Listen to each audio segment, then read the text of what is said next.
بسم اللہ الرحمن الرحیم۔ پیارے دوستو السلام علیکم۔ آج کی ہماری ویڈیو کا عنوان ہے عبداللہ بن تامر کی آزمائش اور ان کی شہادت۔ امام نسائی، امام احمد، امام ترمذی اور امام مسلم نے بھی اپنی صحیح احادیث میں بروایت صہیب رومی حضور صلی اللہ علیہ وسلم کا ارشاد نقل کرتے ہیں، ان نقول میں کسی قدر کمی زیادتی ہے، مگر ہم خلاصہ نقل کرتے ہیں کہ کوئی بڑا جلیل القدر بادشاہ تھا۔ اس کے ہاں ایک کاہن یا ساحر جادوگر تھا جو اپنے فن میں کمال رکھتا تھا۔ اس کی سلطنت گویا اسی کے جادو کے بل بوتے پر قائم تھی۔ بادشاہ کے دشمنوں کو وہ اپنے جادو کے زور سے ہلاک کر دیتا تھا، لڑنے جھگڑنے کی ضرورت نہ پڑتی تھی۔ امرائے سلطنت اور ارکان دولت اگر بادشاہ سے ناراض ہوتے یا سرتابی کرتے تو یہ اپنے جادو سے ان کا رخ بادشاہ کی طرف موڑ دیتا تھا۔ اس طرح وہ ہر کام جادو سے کرا لیتا تھا۔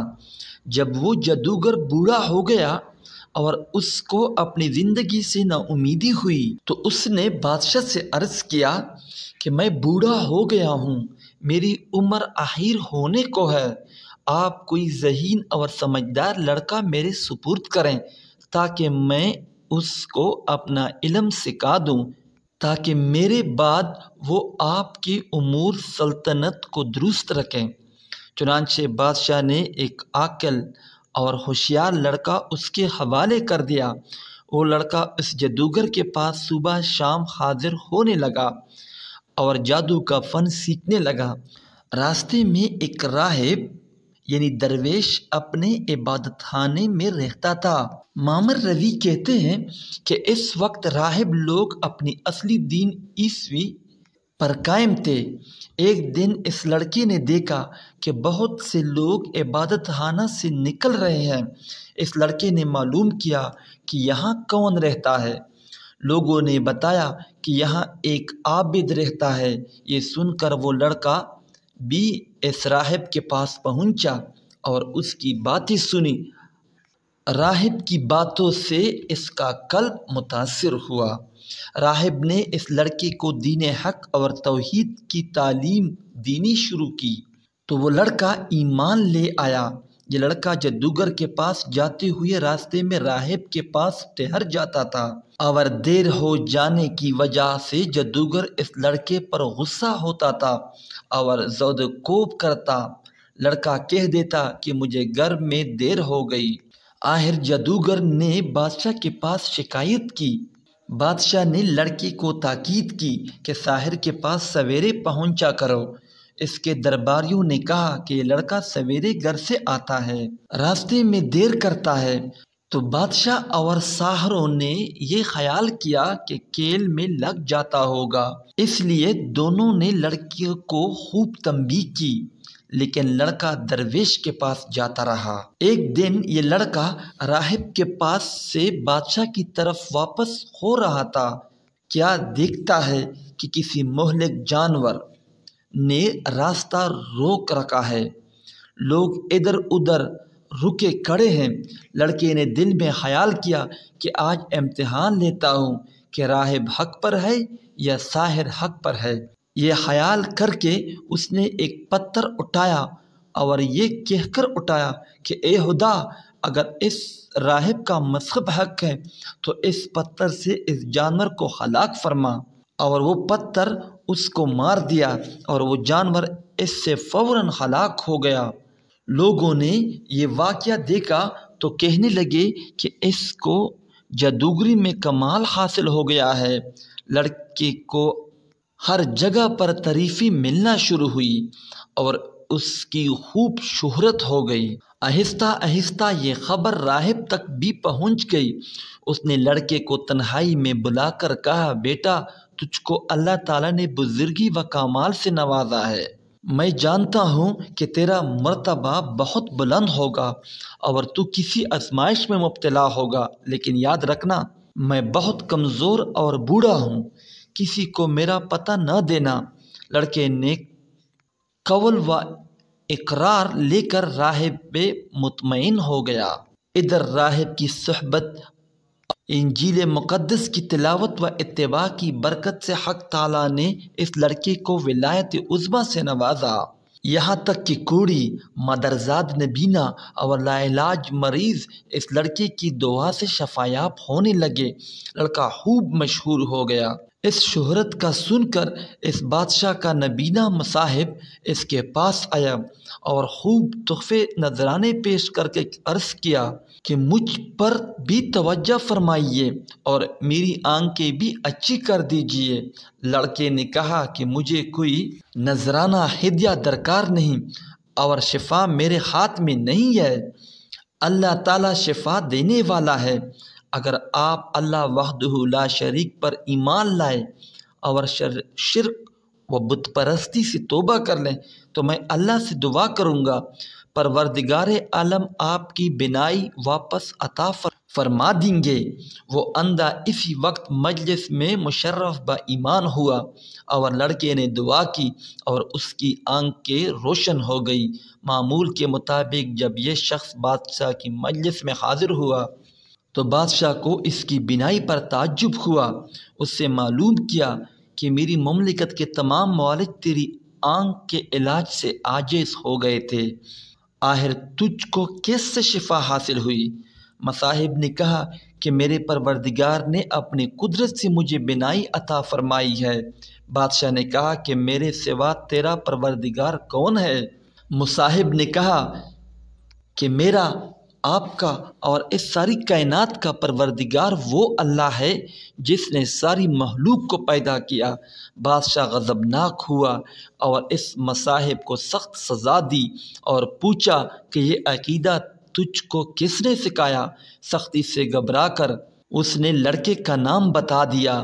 بادشاہ نے لڑکے کو بلایا اور کہا کہ تجھ کو میری پرورش اور میرے جدوگر کے فیض سے یہ کمال حاصل ہوا ہے۔ لڑکے نے کہا کہ میرے اور آپ کے اور جدوگر کے ہاتھ میں شفا نہیں ہے، یہ اللہ کی قدرت پر موقوف ہے۔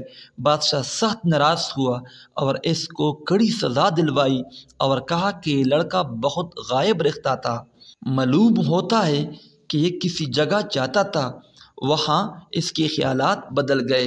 جدوگر نے بھی دربار میں حاضر ہو کر عرض کیا کہ یہ لڑکا مدت سے غائب ہے، میرے پاس نہیں آتا۔ بادشاہ نے کہا اس سے سختی سے پوچھا جائے کہ مدت سے کہاں رہا اور کس کے پاس آتا جاتا رہا۔ جب سختی حد سے بڑھ گئی تو لڑکے نے مجبور ہو کر گوشے نشین راہب کا نام بتا دیا۔ بادشاہ نے راہب کو گرفتار کر کے حاضر دربار کیا اور اس سے کہا کہ اگر تو اپنے دین سے نہ پھرے گا تو تجھ کو آرے سے چیر دیا جائے گا۔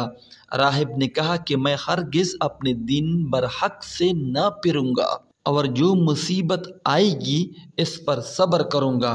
چنانچہ بادشاہ کے حکم سے اس راہب کو آرے سے چیر دیا گیا۔ پھر مصاحب کو بلا کر یہی کیا۔ مصاحب نے بھی دین برحق کو چھوڑنے سے انکار کر دیا اور اس کو بھی آرے سے چیر کر شہید کر دیا گیا۔ پھر لڑکے کو بلا کر سمجھایا گیا کہ اگر تجھ کو زندگی محبوب ہے تو باز آ جا، ورنہ تو ان دونوں کا انجام دیکھ چکا ہے، تیرا حشر بھی یہی ہوگا۔ لڑکے نے بادشاہ کی بات ماننے سے انکار کر دیا تو بادشاہ نے چند آدمیوں کو حکم دیا کہ اس لڑکے کو پہاڑ کی چوٹی پر لے جاؤ اور اس کی خوب سمجھاؤ۔ اگر مان گیا تو اس کو بڑا مقام دوں گا اور اپنا مصاحب بنا لوں گا، اور اگر یہ باز نہ آئے تو پہاڑ کی چوٹی پر سے اس کو دھکیل دینا تاکہ اس کے عذاب پاش ہو جائیں۔ جب اس کو پہاڑ پر لے گئے اور سمجھایا دمکایا تو لڑکے نے اللہ سے اپنی حفاظت کی دعا کی۔ اسی وقت پہاڑ پر زلزلہ پیدا ہو گیا اور شاہی لوگ پہاڑ پر سے گر کر ہلاک ہو گئے۔ لڑکا بعافیت گھر واپس آیا۔ بادشاہ نے پوچھا کہ وہ لوگ کہاں ہیں جو تجھ کو لے گئے تھے؟ لڑکے نے جواب دیا کہ میرے پروردگار نے ان کے شر سے میری حفاظت کی اور ان کو ہلاک کر دیا۔ بادشاہ نے دوسرے چند آدمیوں کو حکم دیا کہ اس لڑکے کو ایک کشتی میں سوار کر کے دریا میں لے جاؤ، یہ اپنے دین سے باز آئے تو بہتر ہے، ورنہ دریا میں پھینک دو۔ چنانچہ وہ اس کو دریا میں لے گئے اور سمجھایا۔ لڑکے نے پھر دعا کی تو کشتی الٹ گئی اور شاہی لوگ غرق ہو گئے اور لڑکا صحیح سالم واپس آ گیا۔ بادشاہ نے ماجرا پوچھا تو لڑکے نے پورا قصہ بیان کر دیا۔ اس لڑکے نے کہا، اے بادشاہ، تو مجھے مار نہیں سکتا، ہاں تجھ کو میرا قتل ہی مقصود ہے تو اس کی تدبیر میں بتاتا ہوں، اگر وہ تدبیر اختیار کرے گا تو مجھ کو مار سکے گا۔ بادشاہ نے تدبیر پوچھی تو لڑکے نے کہا، اس شہر کے تمام لوگوں کو شہر سے باہر ایک میدان میں جمع کر لے اور مجھ کو سولی پر چڑھا کر ایک تیر اپنی ترکش سے نکال کر کلمہ بسم اللہ رب ھذا الغلام کہہ کر وہ تیر میرے مار دو تو میں مر جاؤں گا۔ بادشاہ نے یہی کیا تو تیر اس لڑکے کی کمٹی پر لگا۔ اس لڑکے نے اپنا ہاتھ کمٹی پر رکھ لیا اور یہ کہتا ہوا شہید ہو گیا، اپنے پروردگار کے نام پر شہید ہو کر کامیاب ہو گیا۔ اور اس واقعہ کو دیکھنے پر تمام لوگوں نے بآواز بلند کر کہا، آمنا برب ھذا الغلام، آمنا برب ھذا الغلام۔ یہ سن کر بادشاہ کے درباریوں نے کہا، آپ نے ان تینوں کو ہلاک کر دیا ہے جو آپ کے مذہب کے خلاف تھے، مگر اب تو سب ہی لوگ آپ کے خلاف ہو گئے۔ یہ بات سن کر بادشاہ نہایت غضبناک ہوا اور شرمندگی سے چلا اٹھا اور خندقیں کھدوا کر اس میں آگ دہکانے کا حکم دے دیا۔ چنانچہ خندق میں آگ دہکائی گئی، اس کے کنارے پر اعیان سلطنت کرسیاں بچھا کر بیٹھ گئے اور سب کو حاضر ہونے کا حکم دیا اور کارندوں سے کہا کہ سب سے معلوم کرو، جو اپنے دین سے نہ پھرے اس کو آگ میں ڈال دو۔ چنانچہ شاہی فرمان کے مطابق ایمان والوں کو آگ میں ڈالنا شروع کیا گیا، یہاں تک کہ ایک ایسی عورت کو بھی لایا گیا جس کے گود میں بچہ تھا۔ عورت کو جب آگ میں ڈالنے لگے تو وہ ہچکچائی۔ بادشاہ نے کہا کہ عورت کو رہنے دو، پہلے اس کے بچے کو آگ میں ڈال دو، شاید اس طرح وہ اپنے ایمان سے واپس ہو جائیں۔ چنانچہ اس کے بچے کو آگ میں پھینک دیا گیا۔ بچے نے بلند آواز سے کہا، اماں جی آپ صبر کریں اور بلا گھبراہٹ بسم اللہ پڑھ کر آگ میں کود پڑو، یہ آگ گلے گلزار بن جائے گی۔ عورت یہ سن کر بغیر کسی گھبراہٹ کے آگ میں کود گئی اور وہ آگ ایسی بھڑکی کہ اس نے بادشاہ اور اس کے مصاحبین کو، جو کہ کرسیوں پر بیٹھے مظلوموں کو جلنے کا تماشا دیکھ رہے تھے، سب کے سب کو جلا کر خاک کر دیا۔ حضرت ربیع بن انس رضی اللہ عنہ فرماتے ہیں، اللہ تعالیٰ نے ان مسلمانوں کے آگ میں گرنے سے پہلے ہی ان کی روح قبض کر لی تھی، اس طرح ان کو اس آگ کی تکلیف سے اللہ نے محفوظ رکھا۔ محمد بن اسحاق نے اس واقعہ کو بہت تفصیل سے ذکر کیا ہے اور اس لڑکے کا نام عبداللہ بن تامر بتایا ہے، اور یہ بھی لکھا ہے کہ یہ واقعہ یمن کے شہر نجران میں پیش آیا تھا اور اس حادثہ میں اس ظالم بادشاہ نے تقریباً 20,000 آدمیوں کو آگ میں ڈال کر شہید کیا تھا۔ اس بارے میں دوسرے بھی اقوال ہیں۔ محمد اسحاق کی روایت میں یہ بھی ہے کہ یہ لڑکا عبداللہ بن تامر حضرت جس مقام میں مدفون تھا، حضرت عمر فاروق رضی اللہ عنہ کے زمانہ خلافت میں اتفاق سے کسی ضرورت کی بنا پر وہ زمین کھودی گئی تو اس میں عبداللہ بن تامر کی لاش صحیح و سالم اس طرح برآمد ہوئی جیسے وہ بیٹھے ہوئے تھے اور اس کا ہاتھ اپنی کمٹی پر رکھا ہوا تھا۔ کسی دیکھنے والے نے ان کا ہاتھ جگہ سے ہٹایا تو خون جاری ہو گیا، پھر وہ ہاتھ اسی جگہ رکھ دیا گیا تو خون بند ہو گیا۔ اس عبداللہ بن تامر کے ہاتھ میں ایک انگوٹھی تھی جس پر اللہ ربی کنندہ تھا۔ عامل یمن نے اس واقعہ کی اطلاع فوراً حضرت عمر فاروق کو دی۔